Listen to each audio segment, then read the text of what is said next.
Bismillahirrahmanirrahim. Today's lecture is about the synapse. Synapse came from a Greek word synapsis that means connection.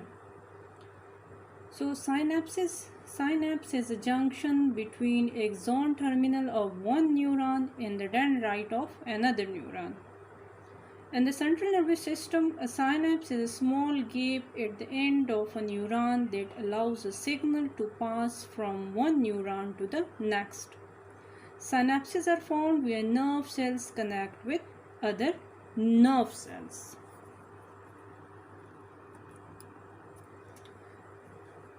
Look at the diagram.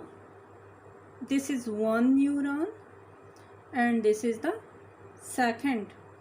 यानी इस first neuron का जो axon terminal है और second neuron के जो dendrites हैं इनके दरमियान में ये गैप जो है या स्पेस जो है दिस इज कॉल्ड साइनेप्स। यानी एक न्यूरॉन से इम्पल्स की ट्रांसमिशन जो है वो दूसरे न्यूरॉन की तरफ इसी साइनेप्स के थ्रू ट्रांसमिट होती है थ्रू न्यूरोट्रांसमीटर्स। यानी इस न्यूरॉन को प्री साइनेप्टिक न्यूरॉन कहेंगे और इस न्यूरॉन को पोस्ट साइनेप्टिक न्यूरॉन कहेंगे। टाइप्स ऑफ साइनेप्सिस जो है टू टाइप्स ऑफ साइनेप्सिस हैं। Number one electrical and number second chemical. Electrical synapses allow the direct passage of ions and signaling molecules from cell to cell. Diameter is only 0.2 nanometer. They are rare in central nervous system or peripheral nervous system, but are found in cardiac muscles and smooth muscles and also common in fishes. While chemical synapses, they do not pass the signal directly from the presynaptic cell to the postsynaptic cell. Its diameter is more than 20 nanometer and here neurotransmitters are involved.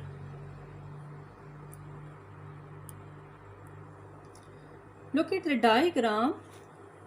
ये chemical synapse है और ये electrical synapse है। यानी chemical synapse में directly nerve impulse की transmission नहीं होती। यानी यहाँ पे एक्शन पोटेंशियल जो है वो पहुँच जाता है। साइनेप्टिक वेसिकल्स प्रेजेंट होते हैं जिसके अंदर न्यूरोट्रांसमीटर्स होते हैं और यही न्यूरोट्रांसमीटर पे रिलीज़ हो जाते हैं साइनेप्स के अंदर। और जो सेकंड न्यूरॉन होता है पोस्ट साइनेप्टिक न्यूरॉन जो होता है उसके ऊपर इसके लिए रिसेप्टर्स प्रेजेंट होते हैं और यही मॉलिक्यूल इन रिसेप्टर्स के साथ बाइंड होके इस दूसरे न्यूरॉन को एक्टिवेट कर लेता है। यानी यहाँ पे नर्व इम्पल्स इसमें ट्रांसमिट हो जाता है। वाइल इलेक्ट्रिकल साइनेप्सिस के अंदर डायरेक्टली ट्रांसमिशन होती है। यानी इसमें गैप जंक्शंस होते हैं, गैप जंक्शन चैनल्स मौजूद होते हैं। इन्हीं गैप जंक्शन चैनल्स के ज़रिए से यानी जब एक्शन पोटेंशियल इस न्यूरॉन में आ जाता है प्री साइनेप्टिक न्यूरॉन में वो इन्हीं चैनल्स के ज़रिए से डायरेक्टली पोस्ट साइनेप्टिक न्यूरॉन में ट्रांसमिट कर जाता है। What are neurotransmitters? Neurotransmitters are chemical messengers in the central nervous system. There are more than 100 molecules of neurotransmitters. Major classes: acetylcholine, biogenic amines, amino acids, neuropeptides and gases. Two types of neurotransmitters: excitatory neurotransmitters and inhibitory neurotransmitters. Excitatory neurotransmitter produce excitation on postsynaptic neuron receptor.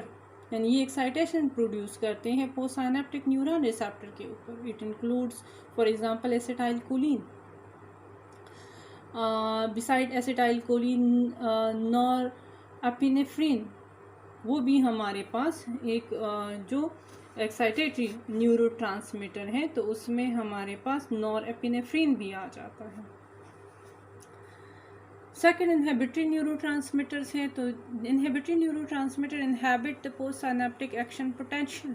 यानी ये उस जब post synaptic action potential की excitation कर लेता है excitatory neurotransmitters, तो जैसे इम्पल्स आगे पास हो जाता है तो फिर यही इनहिबिटरी न्यूरोट्रांसमीटर्स आके उस पोस्ट साइनेप्टिक एक्शन पोटेंशियल को इनहिबिट कर लेते हैं ताकि वो स्टॉप हो सके। एग्जाम्पल इज ग्लोमेट, ये हमारे पास इनहिबिटरी न्यूरोट्रांसमीटर है। Mechanism of the transmission of nerve impulse across synapse। Synapse यानी हमारे पास जो न्यूरॉन का एंड होता है, यानी जो एक्सॉन टर्मिनल है, that is called synaptic knob.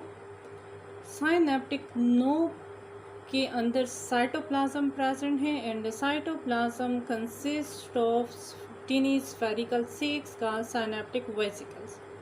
Synaptic vesicles के अंदर मॉलिक्यूल्स प्रेजेंट होते हैं नोन एज न्यूरोट्रांसमीटर्स, और तकरीबन 10,000 मॉलिक्यूल्स होते हैं। Membrane is called pre synaptic membrane, और इस मेम्ब्रेन में कैल्शियम चैनल्स होते हैं जिनको वोल्टेज गेटेड कैल्शियम चैनल्स कहा जाता है। सेकंड न्यूरॉन जो है उसका डेंड्राइट, और डेंड्राइट जो है इसके मेम्ब्रेन को पोस्ट साइनेप्टिक मेम्ब्रेन कहेंगे।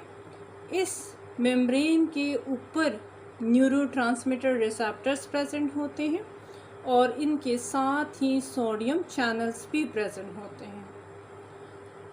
Nerve impulse previous lecture nerve impulse development में हम कर चुके हैं, तो वही नर्व इम्पल्स जो है वो जब साइनेप्टिक टर्मिनल यानी ये जो साइनेप्टिक नोब होता है एक्सॉन टर्मिनल जो है यहाँ तक जब ये पहुँच जाता है तो ये कैल्शियम चैनल्स को ओपन कर लेता है। जब कैल्शियम चैनल्स ओपन हो जाते हैं तो the influx of calcium ion started, और यही कैल्शियम आयन जो है इसकी जो कॉन्सेंट्रेशन होती है वो जब अंदर इसकी कॉन्सेंट्रेशन बढ़ जाती है, इंक्रीज कर जाती है, तो फिर ये साइनेप्टिक वेसिकल्स को पुश करते हैं toward the pre synaptic membrane. Pre synaptic membrane के साथ फ्यूज्ड होकर न्यूरोट्रांसमीटर रिलीज कर लेते हैं साइनेप्स के अंदर, यानी जो गैप है बिटवीन द टू न्यूरॉन्स, और यही न्यूरोट्रांसमीटर जो है पोस्ट साइनेप्टिक मेम्ब्रेन के ऊपर न्यूरोट्रांसमीटर रिसेप्टर्स के साथ बाइंड कर जाते हैं। As a result of binding sodium channels open, और सोडियम चैनल्स जैसे ही ओपन हो जाते हैं तो influx of sodium started in the post synaptic membrane, जिसकी वजह से डीपोलराइजेशन हो जाती है, यानी एक्शन पोटेंशियल जो है वो यहाँ पे जनरेट कर जाता है। Since depolarisation brings the membrane potential towards the threshold level and it is called excitatory postsynaptic potential। दूसरे जो साइनेप्सिस होते हैं वहाँ पे डिफरेंट न्यूरोट्रांसमीटर्स बाइंड करते हैं चैनल्स के साथ जो कि सेलेक्टिवली परमिएबल होते हैं फॉर ओनली पोटाशियम और क्लोराइड आयंस। जब ये चैनल्स ओपन हो जाते हैं द पोस्ट साइनेप्टिक मेम्ब्रेन हाइपरपोलराइजेस, यानी हाइपरपोलराइजेशन जो है वो inhibitory post synaptic potential produce कर लेता है। यहाँ पे आप देख सकते हैं न्यूरोट्रांसमीटर रिलीज हो जाते हैं और वो रिसेप्टर्स के साथ अटैच कर जाते हैं। अब कुछ तो रिसेप्टर्स के साथ अटैच कर जाते हैं, कुछ न्यूरोट्रांसमीटर्स जो है वो साइनेप्स में रह जाते हैं। तो यहाँ पे various mechanisms are involve that rapidly clear the neurotransmitters from the synaptic cleft to terminate their effect on the post synaptic cells, ताकि उसके इफेक्ट को ये टर्मिनेट कर सके।